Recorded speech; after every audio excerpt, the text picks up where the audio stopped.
আসসালামু আলাইকুম রহমতুল্লাহ বারাকাতুহু। কেমন আছেন সবাই? আমি সাইদুল ইসলাম, আশা করি সবাই ভালো আছেন। আজকের ভিডিওটা একেবারে ডিফারেন্ট। এটা যতটা না প্রোডাক্ট নিয়ে একটা ভিডিও, তার থেকে বেশি হচ্ছে ইনফরমেশন ভিডিও, বা আপনি ডিআইওয়াই টাইপের ভিডিও বলতে পারেন। সেটা হচ্ছে এসএসডি এনভিএমই ইনক্লুজার। দেখা যায় আপনার একটা পিসি আছে, আপনার একটা এসএসডি ছিল, এখন আপগ্রেড করবেন, ওইটা এখন কি ইউজ করবেন। রেডিমেডগুলো অনেক প্রাইস বেশি পড়ে, কাস্টম নিজে বিল করতে চাই। এটা হচ্ছে দুইটা পার্টে হবে ভিডিওটা। একটা হচ্ছে এই প্রোডাক্টটা নিয়ে, আরেকটা হচ্ছে এই প্রোডাক্টের কিরকম কি পারফরমেন্স পাওয়া যায়, পারফরমেন্স দেয়। ইউগ্রিন ব্র্যান্ডের একটা প্রোডাক্ট। এটা হচ্ছে আপনার M.2 NVMe SSD ইনক্লুজার প্রোডাক্টের একটা ইমেজ দেওয়া আছে। আর এখানে একটা যে ফিচার খেয়াল রাখেন, এই বিষয়টা কিন্তু সামনে খুব আলোচনা হবে। 10 Gbps হাই স্পিড ট্রান্সমিশন। আর ব্যাক সাইড হচ্ছে কিছু আপনার স্পেসিফিকেশন দেওয়া আছে, একটা ইউজার ইনস্ট্রাকশন আছে। আর এটা হচ্ছে ইউজার ম্যানুয়াল। এখানে হচ্ছে আপনি ইমেজের মাধ্যমে দেখাই দিচ্ছে কিভাবে এটা আপনি ইউজ করতে পারবেন, মানে ইনস্টল করতে পারবেন। আর এখানে বেশ কিছু প্যাকেট আছে। এটার মধ্যে হচ্ছে আপনার দুইটা ক্যাবেল আছে। আপনার একটা হচ্ছে type C to type C, আরেকটা হচ্ছে আপনার নর্মাল ইউএসবি থেকে হচ্ছে আপনার টাইপ সি। এবং ডেফিনেটলি হচ্ছে আপনার ক্যাবেল দুইটার কোয়ালিটি আপনার খুবই ভালো মানের ক্যাবেলের কোয়ালিটি। এটার মধ্যে হচ্ছে এটা হচ্ছে একটা রাবার কেস, আপনি বুঝতে পারছেন। এটা হচ্ছে আপনার ইনক্লুজারটা এটা ভিতরে থাকবে, মানে আপনার একটু প্রোটেক্টিভ করার জন্য একটা রাবার কেসটা দেয়। এবং রাবারটা হচ্ছে আপনার ম্যাট ফিনিশিংয়ে আপনার ধরলে ভালো একটা সফট একটা ফিল আসে। আর এটার মধ্যে হচ্ছে আপনার একটা এক্সট্রা স্ট্যান্ড অফ, যেটা এনভিএমই লাগবে, এটা একটা দেওয়া থাকে, তারপরে একটা এক্সট্রা দিয়ে দিছে, যদি ওটা কোনো কারণে হারায় যায় কাজে লাগাতে পারবেন। একটা হচ্ছে আপনার স্ক্রুড্রাইভার আছে, এটাও কাজে লাগাতে পারবেন, মানে নাটটা দিতে লাগবে। এটা হচ্ছে আপনার একটা থার্মাল প্যাড। এইটা হচ্ছে আমাদের মেন যে ডিভাইসটার কথা বলছি, এটা এই জিনিসটা কিন্তু আমি আমার ব্যবহার করার জন্য কিনছি। তো এটা নিয়ে একটা ভিডিও করি, এবং এটা অনেকদিন যাবত অনেকে বলতেছিল না যে ভাই এরকম জিনিসটা নিয়ে কি ভিডিও করা যায়। এবং এখানে শুধু প্রোডাক্টটার জন্যই ভিডিওটা করতেছেন, এখানে অনেকগুলো ফাংশন আপনি বুঝতে পারবেন, জানতে পারবেন। এটা হচ্ছে আমার মেন এম ছিল। তো এটা হচ্ছে প্রোডাক্টটা টোটালি অ্যালুমিনিয়াম হাউজিং, এবং এটা হচ্ছে আপনার সিঙ্গেল একটা অ্যালুমিনিয়াম, এই যে দিক দিয়ে দেখতে পাচ্ছেন টোটালি একটা কাভার, উপরে একটা এখানে হচ্ছে আপনার এনভিএমই লাগানোর জন্য এটা আছে। এটা যদি আমি খুলি, এটা হচ্ছে উপরে পার্টটা, এবং এটার থিকনেসও আপনার ভালো, খুবই হেভি। এবং এটার উপরে হচ্ছে আপনার ডিজাইন করা আছে, যেটা দেখতে ভালো লাগে। আর এটা ফিনিশিংটা হচ্ছে আপনার ম্যাট ফিনিশিং, এবং কালারটা পার্সোনালি আমার কাছে ভালো লাগছে, একটা গ্রে টাইপের কালার। আর এটা হচ্ছে আপনার টাইপ সি পোর্ট, আর এই দিকে একটা লাইট, এটা হচ্ছে ইন্ডিকেটর আর কি, যেটা আপনি ডাটা ট্রান্সফারের সময় দেখতে পারবেন। আর এখানে হচ্ছে ইউগ্রেনের ব্র্যান্ডিং আছে। এই দিকে হচ্ছে আপনার নিচের অংশটা, এটা হচ্ছে আপনার প্লাস্টিকের, উপরে পার্টটা প্লাস্টিক। আর এটা যদি আমি খুলি, এইখানে হচ্ছে আপনি এনভিএমই হাউজিংটা হবে, মানে এনভিএমিটা বসবে।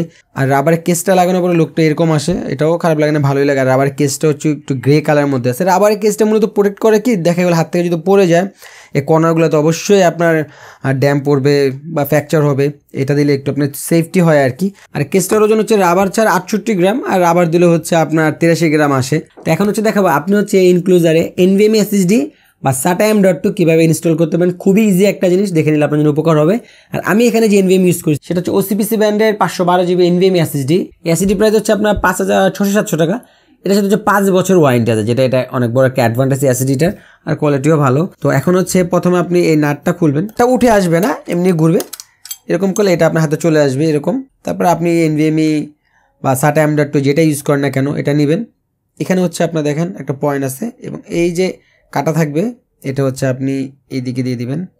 তারপর এটা এভাবে নেবেন। তারপর এই যে মাথাটা আছে, এটা হচ্ছে আপনি এভাবে ঘুরাই দিবেন। এই যে এটা লাগানোর পর হালকা এই দিক দিয়ে আপনি একটু হালকা প্রেশার দিতে পারেন। তারপর হচ্ছে ইনক্লুজারের সাথে যে থার্মাল প্যাডটা দেয়, এটা আমরা লাগাবো। এখানে একটা প্লাস্টিক দেওয়া থার্মাল প্যাডের উপরে সূক্ষ্ম এরকম। আগে এক পাশেরটা উঠাইবেন, ঠিক আছে। এক পাশেরটা ওঠানোর পরে আপনি এই এনভিএমই বরাবর এটা এনভিএমির উপরে সুন্দরভাবে দিয়ে দিবেন। তারপরে এটার উপরে যে পলিটা আছে, এটা আপনি যে কোনো একটা কর্নার থেকে এভাবে আস্তে এর উপরে পলিটা তুলে দিবেন। এইটা কিন্তু অবশ্যই ইম্পর্টেন্ট, হ্যাঁ, দুটো পাশে দুটো পলি আছে, পলি দুটো তুলে দিবেন। তারপর হচ্ছে আপনি এই অংশটা নেবেন, এটা আগে এই যে দুটো মাথা দেখেন কাটা আছে, এটা এইদিকে ঢোকাবেন। তারপরে আপনি এটা সুন্দরভাবে টাইট দিয়ে দিবেন। কোনো রকম ড্রাইভার ইনস্টলেশন কিচ্ছু প্রয়োজন নাই, অন দ্য ফ্লাই আপনি এটা ইউজ করতে পারবেন। আর এনভিএমিটা ইনস্টল করার পর উইথ থার্মাল প্যাড এর ওজন আসে হচ্ছে 82 গ্রাম। ওই রাবার কেসটা ছাড়া, রাবার কেস যদি দেই 97 গ্রাম। তো প্রথমে হচ্ছে ইউগ্রেনের এই এনক্লোজারের কন্ট্রোলার নিয়ে কথা বলি। এখানে দেখতে পাচ্ছেন লেখা আছে M.2 NVMe / হচ্ছে SATA SSD ইনক্লোজার। এটাতে কন্ট্রোলার হিসেবে ইউজ করা হচ্ছে রিয়েলটেকের, এই নামটা খেয়াল রাখেন। এটা যারা ড্রাইভার ইনস্টল দিয়েছেন, বিশেষ করে ল্যান্ড পোর্ট বা সাউন্ড ড্রাইভার নাম শুনুন না, এটা খুবই দুষ্কর। তো রিয়েলটেকের হচ্ছে আপনার RTL9210B এই হোস্ট কন্ট্রোলারটা ইউজ করা হয়েছে আমাদের হচ্ছে ইউগ্রেন এই ইনক্লুজারে। আর এই 10 জিবি পেজকে যদি আপনি শুধু জিবিতে কনভার্ট করেন তাহলে দেখা যাবে এটা আপনার 1.25 জিবি বা 1 জিবি প্লাস ডাটা পার সেকেন্ডে ট্রান্সফার করতে পারবে। 10 জিবি পেজ ডাটা ট্রান্সফারের জন্য আপনার মাদারবোর্ডে অবশ্যই USB 3.2 Gen 2 আপনার একটা পোর্ট থাকতে হবে। তো এখন হচ্ছে আমরা এসএসডিটার পারফরমেন্স টেস্ট করব। তো আমার এই এসএসডিটা বর্তমানে হচ্ছে নর্মালি USB 3 পোর্টে লাগানো আছে। এখন আমি এটার ক্রিস্টালিক্সের রিড রেটটা চেক করি, দেখি কত আসে। তো এটা হচ্ছে টেস্ট রেজাল্ট। এখানে যেটা দেখতে পেলেন নর্মালি USB 3 পোর্টে যদি আমরা লাগাই জিনিসটা, সেটা হচ্ছে এখানে আসছে আপনার রিডে 460 আর রাইটে হচ্ছে আপনার 460। এটা নর্মালি থাকার কথা হচ্ছে আপনার হাজার। তো এখানে যেটা পাইলাম এটা হচ্ছে মানে 5 জিবি পেজ, মানে আমি এটা যার রিড রেট স্পিড নেওয়ার ক্ষমতা আছে এটা তার অর্ধেক নিতে পারছে। তো এখন আমি হচ্ছে ফিজিক্যালি একটা ফাইল ট্রান্সফার করে দেখি কতটুক সময় লাগে। নর্মালি 1 জিবি পেজ 1 সেকেন্ড হওয়ার কথা, বাট এটা হবে না, বোঝা যেতেছে। বাট কতটুক লাগে দেখি। এখানে কপি করলাম, পেস্ট করলাম, আমার 3 সেকেন্ড। এটা হয়তো কিছুটা বেশি হতে পারে, 3 সেকেন্ডের মতো সময় লাগছে। আর যদি 2 জিবি দেই এখানে হচ্ছে 370 এর মতো রিড উঠতেছে। তো একই ডাবল লাগছে আর কি, 5 সেকেন্ড বা 6 সেকেন্ড। আর যদি আমি বড় ফাইল দেই, এটা হচ্ছে 50 জিবির একটা ফাইল, তো এখানে হচ্ছে মূলত 370 MB পাওয়া যায় আপনি যখন একটা মেইন ফাইল ট্রান্সফার করবেন। আর এখানে আপনার হোস্ট যে ডিভাইসটা ওইটারও কিন্তু সেই স্পিড দেওয়ার ক্ষমতা থাকতে হবে। আমি যদি হার্ড ডিস্ক থেকে একটা ডাটা ট্রান্সফার করি তাহলে কিন্তু আমি স্পিড পাবো না, কম পাবো। আর এখন হচ্ছে আমি এসএসডিটা পিসি USB 3.2 Gen 2 পোর্টে লাগিয়েছি টাইপ এ তে। এখন রিড রেট কত ওঠে সেটা দেখাই। অলরেডি দেখতেই পাচ্ছেন রিড স্পিড হচ্ছে আপনার 1050 আসছে, তার মানে রাইটও এরকমই আসবে। তার মানে ইউগ্রিন যেটা বলছে 10 GB page up to speed দিতে পারবে, এটা আপনার অবশ্যই দিতে পারবে, কারেক্ট। আর আমরা আগে যেটা পাইছিলাম 450, মানে আমরা সম্পূর্ণ ডাবল স্পিড পাইতেছে। প্রবলেম হচ্ছে বা ইস্যু হচ্ছে আপনার মাদারবোর্ডে 10 জিবি পেজ পোর্ট থাকতে হবে বা USB 3.2 Gen 2 পোর্ট থাকতে হবে। আর রাইট অলরেডি দেখতে পাচ্ছেন 991, এখানেও আমরা হচ্ছে আগে যেটা পাইছিলাম তার থেকে ডাবলে পাইছি। তো এখন দেখবো হচ্ছে আমরা 1 জিবি ডাটা ট্রান্সফার করতে কয় সেকেন্ড সময় লাগে। কপি পেস্ট, 1 সেকেন্ড একটু বেশি লাগছে, কারণ এখানে কিন্তু একদম সাথে সাথে এখানে আমার ক্লিক করা সম্ভব না, বা শেষ হওয়ার সাথে সাথে ক্লিক করা সম্ভব না, কিছুটা কম বেশি হয়। তো 2 জিবিটা কপি করে দেখি কতটুকু সময় লাগে। Copy paste. তো সেকেন্ডে যে 1 জিবি হওয়ার কথা ওরকমটা হয় না, 1 সেকেন্ডে সামান্য একটু বেশি লাগে। এখন বড় ফাইলটা একটা কপি করি, 50 জিবির একটা ফাইল, এটা আমি পেস্ট করলাম। এখানে রিড রেটটা আপনি খেয়াল করেন, আমার আগে কিন্তু আসছিল আপনার হচ্ছে 370, এখন হচ্ছে আপনার দেখা যায় 690, 700 হিট করা বা 695 পর্যন্ত এরকম আছে, 690 এর আশেপাশে থাকে। আর এখানে একটা জিনিস খেয়াল করে দেখলাম, এই যে স্পিডটা এটা কনস্ট্যান্ট হচ্ছে একদম সমান থাকে।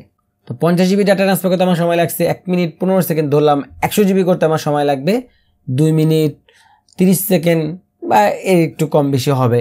তো 100 জিবি ডাটা যদি আপনি 2.5 মিনিটের মধ্যে ট্রান্সফার করতে পারেন, যেটা খুবই ভালো একটা দিক। আর এটা টেম্পারেচারের যে বিষয়টা এখানে আমি দেখাইতে পারলাম না, কারণ এটা হচ্ছে এই সফটওয়্যারটা বিভিন্ন সেন্সরগুলো দেখায় আর কি। তো আমার যদি ইউএসবিতে লাগানো এই জন্য কোনো সেন্সর নাই, এই জন্য আমি দেখাইতে পারলাম না। লাইক হচ্ছে আমার ইভো প্লাসে দেখাচ্ছে 50 আছে। তো নর্মালি যে কাজ করার পরে যে টেম্পারেচারটা আমি দেখলাম আর কি, যে 50 জিবি ডাটা ট্রান্সফার করলাম বা আরও যে অন্য যে কাজগুলো করলাম, এরপরে জিনিসটা হাতে নিয়ে যেটা দেখলাম এটা টেম্পারেচার ভালোই গরম হয়, আপনি হাতে ফিল করার মতো। আপনি হাতে নিলে মানে লাগাতার যদি বড় লার্জ আকারে ফাইল ট্রান্সফার করেন, রিড রেট করেন আর কি, এটা কাজ করেন আর কি, লোড দেন, তখন এটা ভালোই গরম হয়। এবং এটা হচ্ছে আপনার ফিল করার মতোই গরমটা, ভালোই গরম। এমনিতে তো টোটালি অ্যালুমিনিয়াম, তো এটা বোঝা যায় আর কি। তো এনভিএমইগুলো এমনিতেও গরম হয়, Gen 4 তো আর বেশি গরম হয়। তবে যেহেতু এটা অ্যালুমিনিয়াম হাউজিং করা, আর হচ্ছে আপনি দেখা যাবে যে কাজ করার পর যখন আপনি রেখে দিবেন তখন এটা হচ্ছে কাস্টমাইজ, ভার্সিটিলিটি বেশি, মাল্টিপারপাস ইউজ করা যায়। ইভেন ধরেন আপনার পোর্টেবল এসএসডি কোনো কারণে দেখা গেলো কথার কথা আপনার এইটা দিয়ে আপনি এসএসডি বানাইছেন, আপনার একটা পিসিও আছে, কোনো কারণে আপনার পিসির এনভিএমই প্রবলেম হয়ে গেছে, তখন আপনি ইনস্ট্যান্ট এটা চাইলে ইউজ করতে পারবেন। অনেক অপশন আছে, মাল্টিপারপাস অপশন আছে। এবং এইটা দিয়ে আপনার কোনো পিসি আছে, আপনার পিসির একটা এসএসডি প্রবলেম কিনা, এনভিএমই এসএসডি প্রবলেম কিনা ফাইন্ড আউট করতে পারতেছেন, ওইটাই খুলে এখানে লাগাই দিলে আপনি চেক করতে পারবেন। আর কাস্টমার এনভিএমই বানানোর ক্ষেত্রে স্পেস যত বেশি হবে তত আপনার সেভিংসটা বেশি হবে, কারণ এই কেসের দাম কিন্তু আপনার সেমই থাকে। আপনি 1 টিবি নিলেও কেসের দাম তো আপনার বাড়তেছে কমতেছে না, ঠিক না? তো এসএসডি রেট কিন্তু আপনার বাড়ে কমে। আর স্পিড আপনার 512 বা 1 টিবিতে আপনার পিসির ক্ষেত্রে যদি তারতম্য হয়, বাট কেসের ক্ষেত্রে সেটা হয় না। কারণ কেসে আপনার যদি ধরেন আমার এই এসএসডিটার রিড রেট হচ্ছে আপনার 3000 বা আপনি যদি 2000 ওরকমও লাগান, সেটা আপনার ওই রিড কিন্তু এখানে পাবেন। এটা হচ্ছে আপনার ম্যাক্সিমাম 10 জিবি পেজ, মানে 1000 সামথিং রিট্রেট পাবেন। তো সেক্ষেত্রে আপনি একটা বেটার ব্র্যান্ডের যে কোনো এসএসডি ইউজ করতে পারেন, যেটা আপনার জন্য ভালো হয়। এখানে অনেক অপশন, এটা হচ্ছে বিষয়। ভিডিওটা শেষ করে একটা ইনফরমেশন দিয়ে আশা রাখি কাজে লাগবে, কারণ তো ডেফিনেটলি কাজে লাগবে ইনশাল্লাহ। সেটা হচ্ছে নভেম্বর 1 তারিখ থেকে কম্পিউটার স্কুলে একটা কোর্স চালু হবে, সেটা হচ্ছে 5 স্কিল এই নামে। আমি আগের ভিডিওতে বিস্তারিত বলছি, এখানে অত ডিটেলস বললাম না। তবে একটা কথা বলতে চাই, কেউ যদি একটা ফাউন্ডেশন চান স্কিল শেখার জন্য, আপনি যদি ফ্রিল্যান্সিং শিখতে চান, গ্রাফিক্স ডিজাইন শিখতে চান, ভিডিও এডিটিং শিখতে চান, অফিস অ্যাপ্লিকেশন শিখতে চান, বা একটা কম্পিউটারে আপনি আহামরি কিছুই জানেন না, বাট আপনি একটা বেসমেন্ট চান, একটা প্ল্যাটফর্ম চান, বা একটা স্ট্রাকচার চান, তারপরে আপনি অ্যাডভান্স শিখেন, তাদের জন্য আশা রাখি এই কোর্সটা খুবই সহযোগী হবে এবং কাজে লাগবে। বিস্তারিত ডিসক্রিপশনে দেওয়া আছে, আপনি কোর্সে ভর্তি হন না হন কোনো সমস্যা নাই, আপনি জাস্ট ডিসক্রিপশনটা দেখেন, জিনিসগুলো একটু পড়েন, কাজে লাগবে আশা রাখি। ঠিক আছে, তো আমি সাইদুল ইসলাম, আজকে দেখে দিয়েছি। দেখুন ভিডিওতে। আল্লাহ হাফেজ।